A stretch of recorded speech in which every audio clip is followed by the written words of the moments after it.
Well, thank you, Gaurav. I hope you can all hear me. I'm very excited to be joining you from Tokyo at 9:20 p.m. here. So I'm very happy to be here, especially following two great speakers where I'm sure you've learned a lot of logistical skills and other visionary parts to become great entrepreneurs. So I'm Kohtaro Kosugiyama. I was born in Japan, have lived in Canada, Spain, and United States. Most recently, I was in New York City before coming back to Tokyo.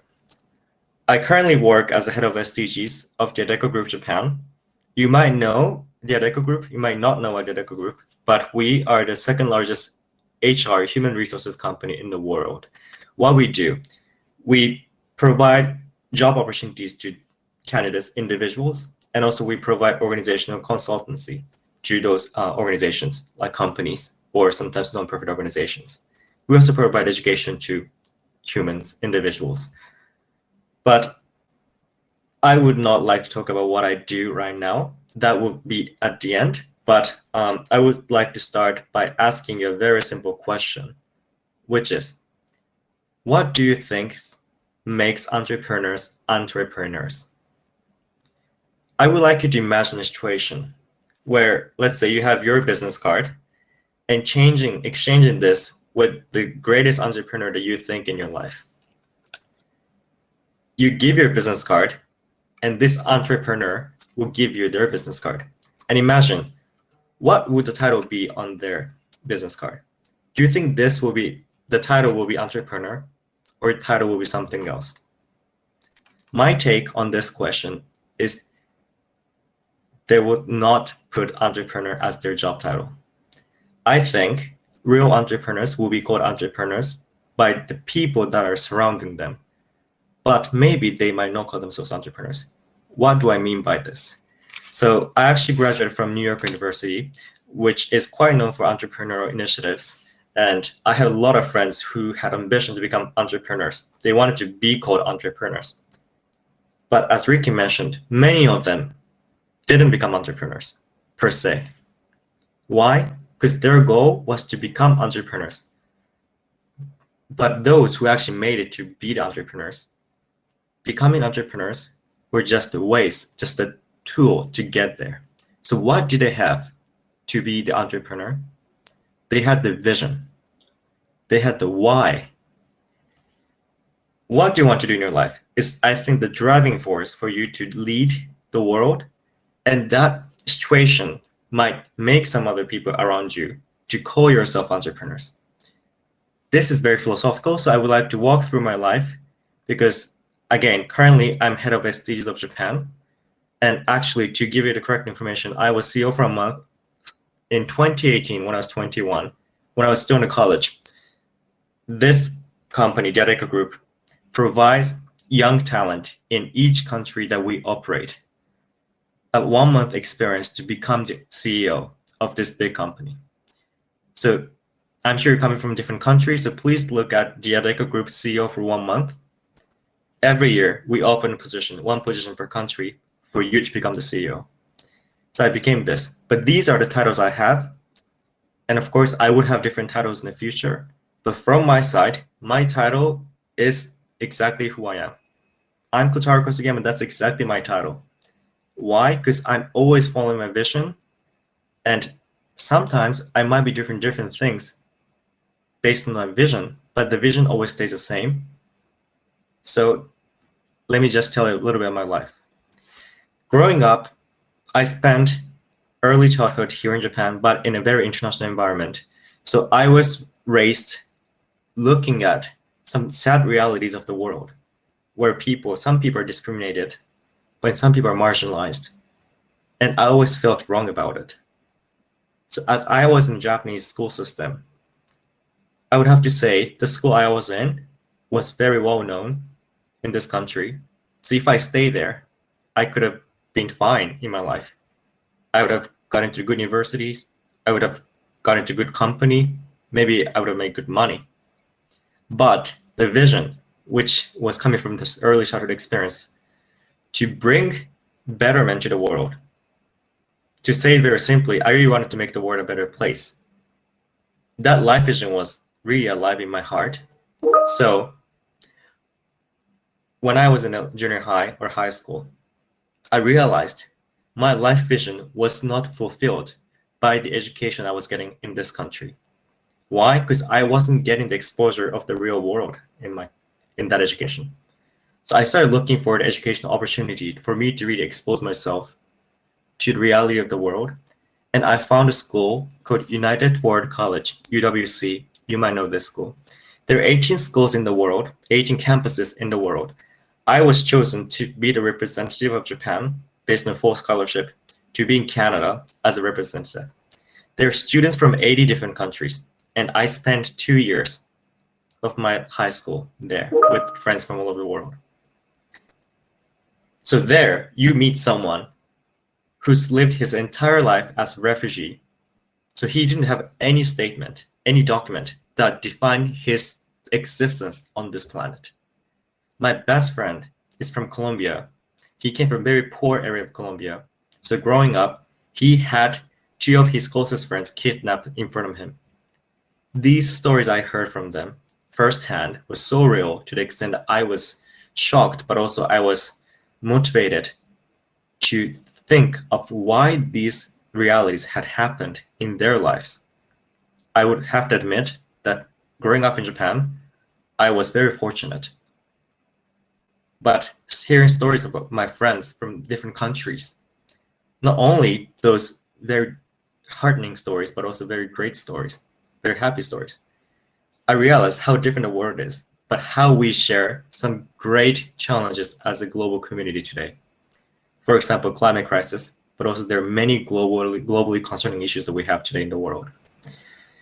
So after the exposure of 2 years to the world in this tiny forest in Canada with 80 nationalities, I decided to pursue my education in New York at NYU, New York University, focusing on peace and conflict studies, as well as some exposure in business and economics.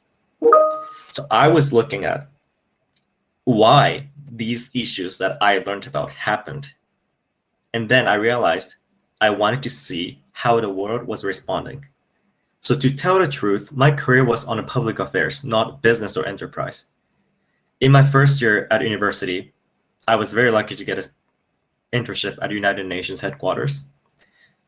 So I was sitting in very famous meeting halls, as you might have known. Those meetings that I attended on the day would be on the global news in a few hours. Those are the days I was spending at New York City at UNHQ.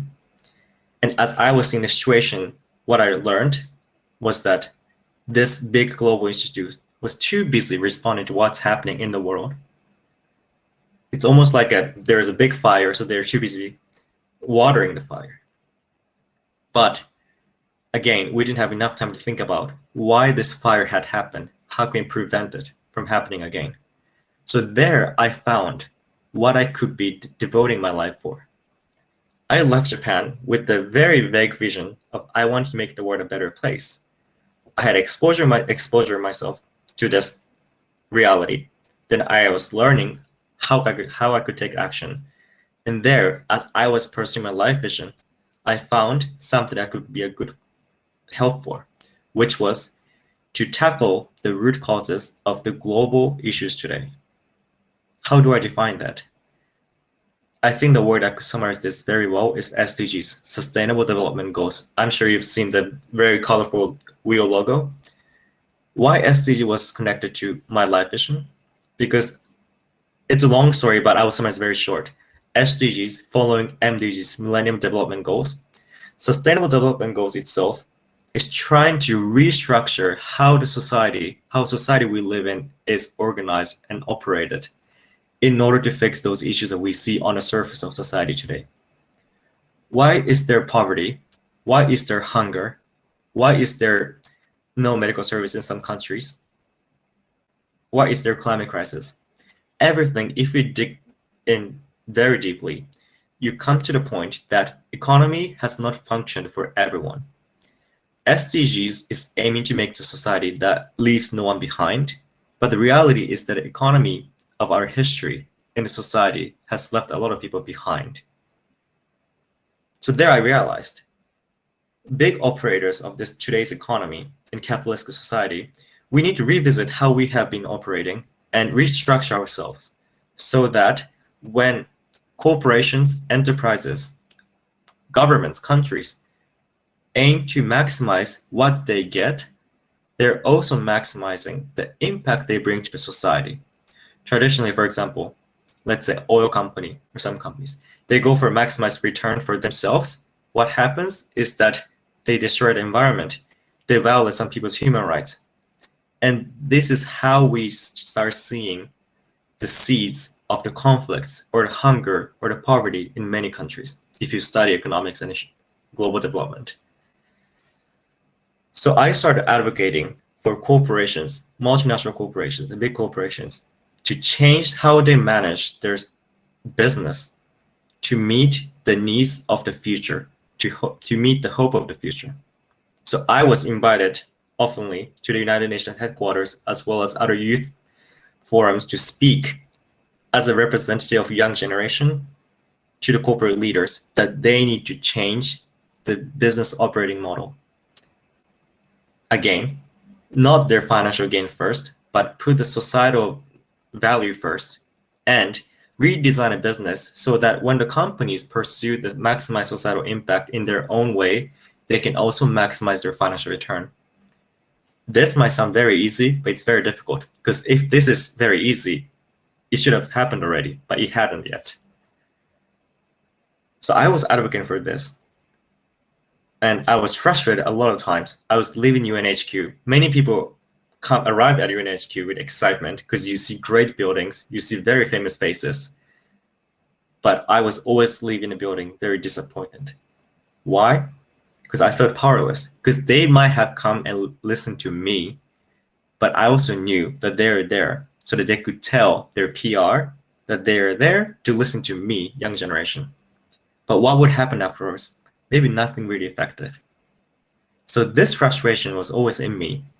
So that's why when I finished the second year of university, I applied for the Dojoko Group CEO for a month experience. Because I wanted to try myself if I can really change how corporations operate. So I was lucky enough to be chosen to be the CEO for a month out of 7,000 candidates. And I worked with the CEO of Dojoko Group Japan for a month. There, I wrote a business plan for companies which really tackle societal issues in Japan, which is aging population, labor shortage, and low labor productivity in my own way. And I submitted this, and the CEO really liked it. By the way, this CEO, he was appointed to become the board member when he was 26. He became the CEO of the company when he was 33. So he also had a very early in life career. So I submitted this business plan. Of course, it was only 1 month mandate, so I couldn't see the effect of what I have implemented. But as years went by, they're starting to see some effects. But the connection with Dojoko actually ended at that point. I came back to New York. Actually, I went to Spain for a year, and I came back to New York quite set to be pursuing my career in public affairs. So I was set to join an international organization after my graduation in 2020. But as you know, COVID happened. And in March, I had to evacuate a city because New York City was getting very disastrous and everything closed. So I had nowhere to stay. So I had to be back here in Japan with my family. And there I realized that it was unlikely for me to be able to be back in New York for the time of the beginning of this job. So I was working quite hard to get this position. I realized this is not going to work. Then I was thinking, should I wait for this opportunity? Should I blame COVID for stealing my opportunity to be working for this international organization in New York? But then I revisited my life vision again. I was brought back to Japan after years of being away from home, but I left the country with my life vision. So as I arrived, I decided to revisit my life vision. By then, initially was to make the world a better place, but my life vision at the time and right now is to make the world embrace diversity as a strength, to build a more peaceful and sustainable future. And I started thinking, is it only possible to bring this vision into reality in New York? Or am I escaping from the fact that I could find something in Tokyo that I could bring the vision into reality? And then the CEO of the Dojoko Group, myself, we started talking.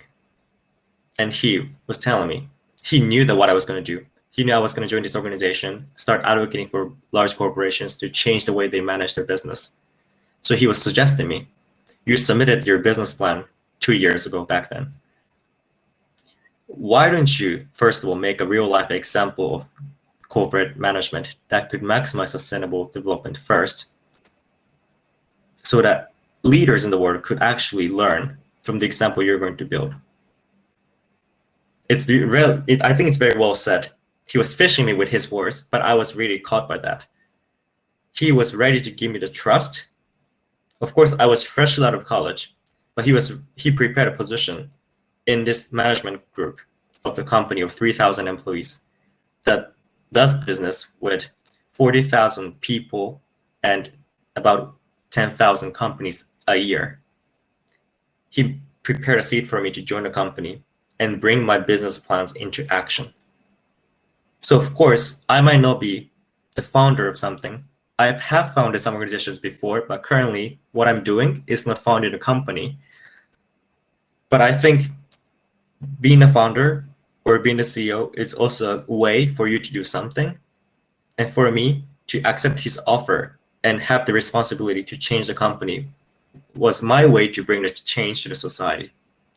As a young generation, we think, how can we think of how we could suggest some changes to the leaders of the today. But can you imagine tomorrow, someone in big companies come to you and ask you to sit in a very influential position with someone else who might have had opportunities to work for 20 or 30 more years than you? Are you ready to do something? Of course, you have great ideas. I think you have great visions and some skills. Are you ready to do something in a very influential position tomorrow? When he offered me this position, my heart was really turned on to really start acting. And as I took this position, again, the responsibility came with me. It's about $2 billion business in Japan. And the strategy I wrote has been implemented. I've designed it so every single business we do is based on this strategy now. And as we're proceeding with this, we're seeing results. But this comes with organizational management as well. We have the strategy, but then for this strategy to work, we need people to trust in this strategy, trust in me, and trust in leadership. So it's a very long process of managing the changes. I've been talking to a lot of employees, over 2,000 employees throughout the year, and it's very rewarding. But what I would like to say is that what I'm doing now has not changed from the moment I left Japan. I have always been chasing my life vision, but on the surface level, it might look different because people give me different titles. I may be the student of United World College. I may have been a student at NYU. I may have been an intern at the UN. I may have been the speaker at the UN. I may have been the CEO for 1 month for the Dojoko Group. And I am the head of a series at Dojoko Group. But this is how people label me. But what matters to me the most is the fact that I'm chasing my own life vision. So of course, you have ambition to become entrepreneurs, but I would like you to take a second to really think of your life vision. And to close my speech, I would like to share one screen very briefly. For you to find your own life vision, I would like to propose one way of thinking, which is ikigai, which means the reason of your purpose of your life. So ikigai is different based on people, by people, of course. How do you define this? If you identify what you're good at, what you love, what you could be paid for, what the world needs, if you specify these 4 factors and identify something that all of those 4 factors have in common, that could be your ikigai, which means that could be your life vision. As Ricky mentioned, we need to acquire skills, what we are good at based on what we love, so we could be paid for based on those skills as well as the contribution. But after all, I want to revisit your ikigai and see what you're doing now and what you will be doing is always aligned with your ikigai. Because once you're bringing this vision into reality, you might be called as entrepreneur, you might be called as something else, but you will always bring impacts to the society that you want to bring. So I want you to be that. And sometimes you will be called entrepreneurs, but sometimes you will be called something else. But that's being you, being you. And I think that's what matters the most.